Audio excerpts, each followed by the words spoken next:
Kita kembali ke urusan pandemi yang saat ini mulai menggeliat, meningkat. Seperti Bosman katakan beberapa bulan yang lalu tentang Wuhan virus atau coronavirus atau apapun namanya.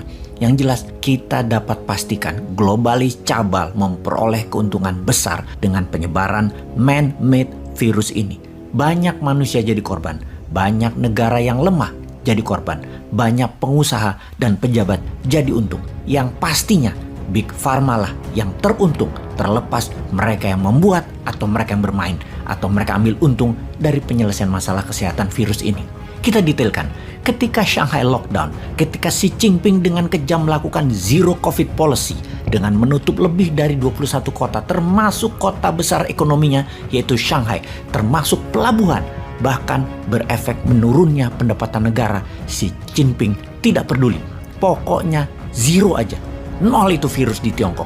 Ini adalah sebuah kegilaan, namun ini adalah keputusan tegas pemimpin negara yang tahu sekali bagaimana mengurus negaranya di dalam negeri tanpa bantuan asing dan pendapat asing. Dunia menghujat kebijakan zero covid policy tersebut. Hak asasi manusia ala barat terutama yang menghujatnya. Sahabat, kok tumben Bosman memuji Xi Jinping? Nah, kalau mereka yang mengikuti video narasi Bosman sudah paham, Bosman itu pro kebijakan dalam negeri Tiongkok, tetapi anti sama kebijakan luar negeri Tiongkok, terutama masalah pembiayaan dengan hutang. Kita kembali ke topik. Virus yang menggila di babak keempat ini, dari virus Alpha ke virus Delta, kemudian ke Omicron, dari kacamata ahli, ada dua pandangan kemarin. Kita semua mendapatkan informasi medis bahwa mutasi virus biasanya ada 3 siklus, mengacu pada virus Black Death di Asia Barat dan Eropa atau Eurasia di tahun 1346 hingga 1353. Sekitar 9 tahunan yang membuat korban jiwa 10% populasi di wilayah tersebut, memapar sepertiga manusia di wilayah tersebut di zaman tersebut, di wilayah Eropa, Asia Barat, dan Utara Afrika. Kemudian ada Spanish flu tahun 1918 hingga 1920 memapar sepertiga penduduk dunia dan menewaskan hampir 50 juta jiwa. Ketika di tahun 2019 November awal Corona Alpha, maka diperkirakan akan ada 3 siklus, Alpha, Delta, dan yang tertinggi kemudian Omicron. Itu pandangan pertama dengan kesimpulan harusnya virusnya saat ini sudah siklus terakhir dan selesai. Pandemi berubah menjadi endemi. Yang jadi pertanyaan adalah ketika Omicron terjadi, maka banyak yang bertanya, terutama tenaga medis, baik dokter, perawat, dan dunia farmasi obat-obatan yang merawat Omicron dengan metode Delta ternyata tidak terlalu efektif dan mengubah formula kesehatannya baru bisa teratasi Omicron tersebut. Artinya apa? Begini disederhanakan, obatnya Alpha dan Delta beda dengan obatnya Omicron. Maka ada pertanyaan bagi yang memiliki pandangan beda dengan pandangan pertama yang mengatakan Omicron mutasi terakhir.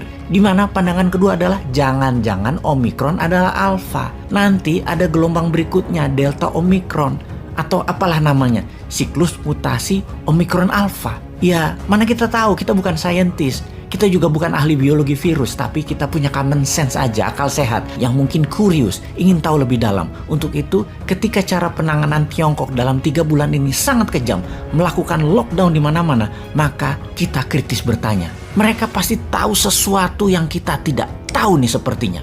Di dalam video narasi Bosman beberapa bulan yang lalu sudah mengatakan, karena Bosman dari awal sudah mengatakan Omicron adalah Alpha, alias cara pandangnya adalah 2 virus itu berbeda. Sedikit setidaknya, bukan sama. Kalau sama, Omicron terakhir mutasinya. Kalau beda, ambiar itu dunia. Kita harus siap, itulah pernyataan yang berkali-kali diucapkan. Dan strategi bernegaranya apa? Meninggikan imunitas itu wajib dan keharusan.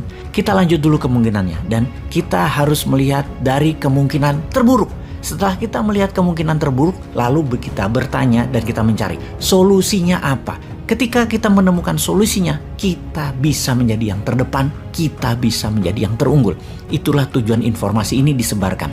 Kita harus menjadi yang terunggul, jangan jadi korban terus. Jangan sampai ambiar bernegaranya, jangan sampai konflik rakyatnya, jangan sampai miskin dan berhutang negaranya, dan jangan sampai tidak berdaulat negaranya karena tidak punya strategi mengantisipasi masalah ini. Kita melihat yang terburuk dulu, mudah-mudahan salah dan tidak terjadi. Tetapi kalau terjadi, apa solusinya? Kita lanjutkan. Secara teknis, virus bermutasi, maka cangkangnya ya manusia juga. Dia berada dalam tubuh manusia dalam masa kira-kira 6 sampai 9 bulan, masa siklusnya. Kemudian bermutasi. Jadi kalau dari Omicron di Tiongkok, mengapa 3 bulan yang lalu atau bulan Maret di lockdown? Karena 6 sampai 9 bulan sebelumnya, gelombang ketiga terjadi duluan di Tiongkok. Gelombang ketiga di India, Amerika, dan Eropa jadi 3 bulan setelah Tiongkok tersebut. Dan ingat, Tiongkok selalu duluan. November 2019, Wuhan duluan. Baru Indonesia 6 bulan setelahnya. India, Amerika, Eropa 3 bulan puncaknya setelah Wuhan. Jadi 3 bulan yang lalu Tiongkok kena gelombang 4. Maka India, Amerika, Eropa Juni, Juli ini diperkirakan. Dan Indonesia Juli, Agustus akan menerima gelombang keempat tertingginya. Begitukah usia booster yang katanya 1 tahun ternyata tidak efektif alias kurang dari 6 bulan sudah hilang efeknya. Antibodi sudah pada menurun semua, terutama manusia di perkotaan. Benarkah begitu? Kita lanjutkan pertanyaan kita. Kalau benar ini gelombang keempat adalah mutasi alfa 2-nya Omicron, maka untuk menggenapi siklus 3 kalinya, apakah akan ada mutasi delta menjadi gelombang kelima dan mutasi delta Omicron menjadi gelombang ke-6 yang terakhir? Sekarang baru akan masuk gelombang keempat gitu. Begitukah? Mohon penjelasannya wahai pejabat dan ahlinya. Ini pertanyaan-pertanyaan yang ada di benak kami. Benak saya sih, manusia bodoh yang aku pinter ini. Dan apa solusi yang harus kita melihat hal itu? Apapun masalah yang terjadi, ini adalah peluang. Mohon penjelasan. Kalau nggak ada, mohon lengser di tahun 2024 ya. Termasuk yang semodel cara bernegaranya. Ora usah ikut tanding. Lah sama aja kelolaannya. Begitu kan? Sontoloyo bener nih bosman. Jancuk kon bosman.